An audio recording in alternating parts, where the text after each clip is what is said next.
Baik, assalamualaikum warahmatullahi wabarakatuh. Di sini kami kelompok terakhir, kelompok 7 dari mata kuliah perbankan syariah.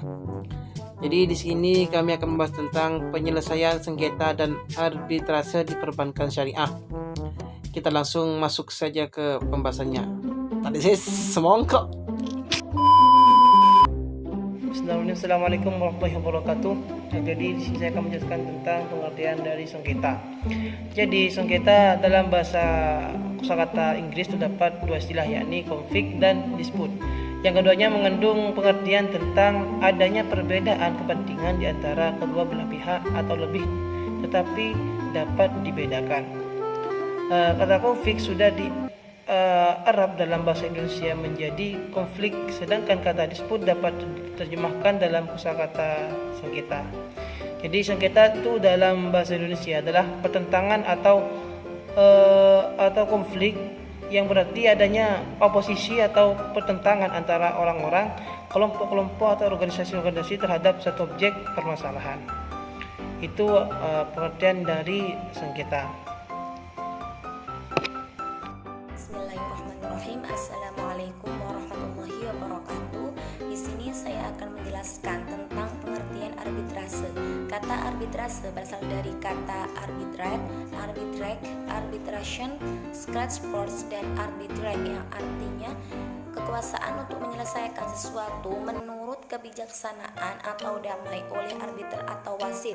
Arbitrase adalah suatu prosedur yang oleh para pihak yang berselisih secara sukarela setuju untuk terikat pada putusan pihak ketiga yang netral di luar proses peradilan yang normal. Menurut pendapat Priyatna Abdur Rasyid mengatakan arbitrase adalah salah satu mekanisme alternatif penyelesaian sengketa yang merupakan bentuk tindakan hukum yang diakui oleh undang-undang di mana satu pihak atau lebih menyerahkan sengketanya ketidaksepahamannya, ketidakkesepakatannya dengan salah satu pihak lain atau lebih kepada satu orang arbiter atau lebih arbiter-arbiter majelis ahli yang profesional yang akan bertindak sebagai hakim atau peradilan swasta yang akan menerapkan tata cara hukum perdamaian yang telah disepakati bersama oleh para pihak tersebut untuk sampai pada putusan yang final dan mengikat. Menurut pendapat lain, Frank L. Quarry dan Edna L. Quarry, arbitrase adalah suatu proses yang mudah dan simpel yang dipilih oleh para pihak secara sukarela yang ingin perkaranya diputus oleh juru pisah yang netral sesuai dengan pilihan mereka, di mana keputusan berdasarkan dalil-dalil dalam perkara tersebut secara final dan mengikat. Menurut R. Subekti, arbitrase adalah penyelesaian suatu perselisihan perkara oleh seseorang atau beberapa orang wasit arbiter yang bersama-sama ditunjuk oleh para pihak yang berperkara dengan tidak diselesaikan lewat pengadilan. Berdasarkan pendapat kedua ahli tersebut, dapat disimpulkan pengertian arbitrase yaitu proses penyelesaian di antara para pihak yang mengadakan perjanjian untuk menunjukkan seseorang atau lebih sebagai arbiter dalam memutus perkara yang sifat putusannya adalah final dan mengikat.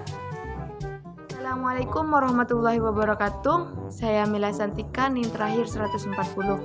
Di sini saya akan meneruskan penjelasan dari pemateri sebelumnya, yaitu keuntungan atau keunggulan dan kelemahan arbitrase. Keuntungan arbitrase di sini ada 6. Yang pertama, ketidakpercayaan pihak pada pengadilan negeri. Sebagaimana diketahui, penyelesaian sengketa dengan membuat suatu gugatan melalui pengadilan akan menghabiskan jangka waktu yang relatif panjang. Hal ini disebabkan karena biasanya melalui pengadilan umum akan melalui berbagai tingkatan, yaitu pengadilan negeri, pengadilan tinggi, bahkan bisa sampai ke Mahkamah Agung. Apabila memperoleh putusan di pengadilan negeri atau tingkat pertama, pihak yang merasa tidak puas dengan putusan itu akan naik banding dan kasasi sehingga akan memakan waktu yang panjang dan berlarut-larut. Yang kedua, prosesnya lebih cepat. Sebagai suatu proses pengambilan keputusan, arbitrase seringkali lebih cepat atau tidak terlalu formal dan lebih murah daripada proses litigasi di pengadilan. Pada umumnya, prosedur arbitrase ditentukan dengan memberikan batas waktu penyelesaian sengketa. Contoh, menurut pasal 48 ayat 1 Undang-Undang Nomor 30 Tahun 1999, pemeriksaan sengketa harus diselesaikan dalam waktu 180 hari atau 6 bulan sejak arbiter atau majelis arbitrase terbentuk. Kemudian, dalam ayat 2 ditentukan dengan persetujuan para pihak dan apabila diperlukan arbiter atau para arbiter, jangka waktu tersebut dapat diperpanjang. Yang ketiga, dilakukan secara rahasia. Suatu keuntungan bagi dunia bisnis untuk menyerahkan suatu sengketa kepada badan atau majelis arbitrase adalah pemeriksaan maupun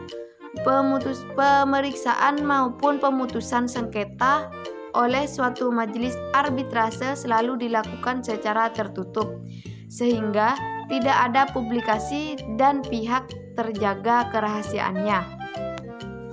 Yang keempat, bebas memilih arbiter. Para pihak yang bersengketa dapat bebas memilih arbiter yang akan menyelesaikan persengketaan mereka. Jika dalam hal ini para pihak tidak bersepakat dalam memilih arbiter, maka dalam pasal 13 Undang-Undang Nomor 30 Tahun 99 dinyatakan sebagai berikut. Apabila tidak tercapai kesepakatan mengenai pemilihan arbiter atau tidak ada ketentuan mengenai pengangkatan arbiter, Ketua Pengadilan Negeri dapat menunjuk arbiter atau majelis arbitrase. Yang kelima, diselesaikan oleh ahlinya atau expert. Menyelesaikan perselisihan di pengadilan kadangkala memerlukan biaya tambahan. Hal ini dikarenakan seringkali dijumpai hakim kurang mampu menangani kasus atau perselisihan yang bersifat teknis, sehingga memerlukan saksi ahli yang membutuhkan biaya. Dalam hal penyelesaian melalui arbitrase, saksi ahli tidak mesti diperlukan karena para pihak yang bersengketa dapat menunjuk para ahli untuk menjadi arbiter yang serba mengetahui masalah yang dipersengketakan. Dan yang keuntungan yang terakhir yaitu biaya lebih murah. Biaya arbitrase biasanya terdiri dari biaya pendaftaran, biaya administrasi, dan biaya arbiter yang sudah ditentukan tarifnya. Prosedur arbitrase dibuat sederhana mungkin dan tidak terlalu formal. Di samping itu, para arbiter adalah ahli dan praktisi di bidang atau pokok yang dipersengketakan, sehingga diharapkan akan mampu memberikan putusan yang cepat dan objektif.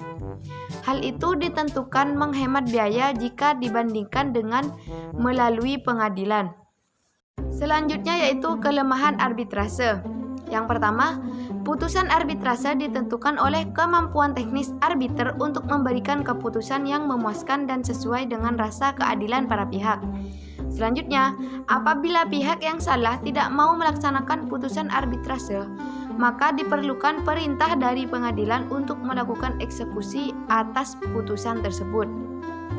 Selanjutnya, pada prakteknya pengakuan dan pelaksanaan keputusan arbitrase asing masih menjadi hal yang sulit, dan pada umumnya pihak-pihak yang bersengketa di arbitrase adalah perusahaan-perusahaan yang besar. Oleh karena itu, untuk mempertemukan kehendak para pihak yang bersengketa dan membawanya ke arbitrase tidak mudah. Selanjutnya, lembaga arbitrase tidak mempunyai wewenang untuk mengeksekusi perkara arbitrase. Kurangnya kepatuhan para pihak terhadap hasil-hasil penyelesaian yang dicapai dalam arbitrase sehingga seringkali mengingkari dengan berbagai cara. Dan yang terakhir yaitu kurangnya para pihak memegang etika bisnis. Sebagai suatu mekanisme ekstrajudisial, arbitrase hanya dapat bertumpu pada etika bisnis. Mungkin hanya itu yang bisa saya sampaikan, kurang lebihnya mohon maaf. Wassalamualaikum warahmatullahi wabarakatuh. Assalamualaikum warahmatullahi wabarakatuh. Nama saya Diani Caturfian, yang terakhir 185. Di sini saya akan menjelaskan mengenai penyelesaian sengketa pada perbankan syariah di Indonesia.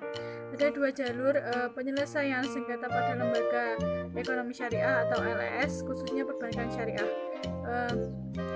Yang pertama yakni penyelesaian sengketa melalui jalur musyawarah mufakat, dan yang kedua yaitu melalui lembaga alternatif.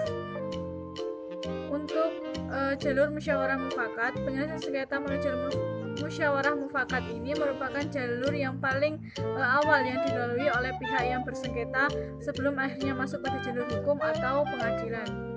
Langkah-langkah dalam penyelesaian sengketa melalui jalur musyawarah mufakat yaitu sebagai berikut. Yang pertama, mengembalikan pada butir-butir akad yang telah ada sebelumnya. Yang kedua, yakni para pihak nasabah dan juga bank kembali duduk bersama dan fokus pada masalah yang dipersengketakan. Yang ketiga, mengedepankan musyawarah dan keluargaan. Dan yang keempat, yakni tercapainya perdamaian antara pihak yang bersengketa.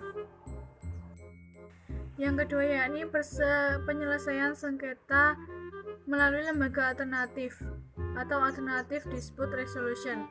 Penyelesaian ini dapat dilakukan dengan cara yang pertama melalui jalur lembaga pengaduan nasabah.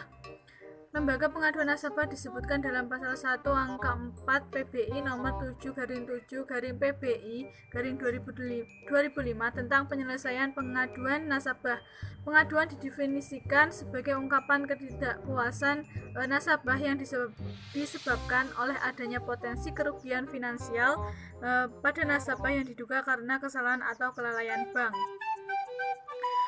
Prosedur penyelesaian sengketa melalui lembaga pengaduan nasabah yang berada dalam internal bank bersangkutan berdasarkan ketentuan mengenai kebijakan dan juga prosedur tertulis dalam Surat Edaran Bank Indonesia atau SEBI nomor 7/4/24 DPNP tanggal 18 Juli 2005 antara lain sebagai berikut. Yang pertama, kewajiban bank untuk menyelesaikan pengaduan mencakup kewajiban menyelesaikan pengaduan yang diajukan secara lisan atau tertulis oleh nasabah atau perwakilan nasabah, termasuk yang diajukan oleh suatu lembaga, badan hukum, atau bank lain yang menjadi nasabah bank tersebut.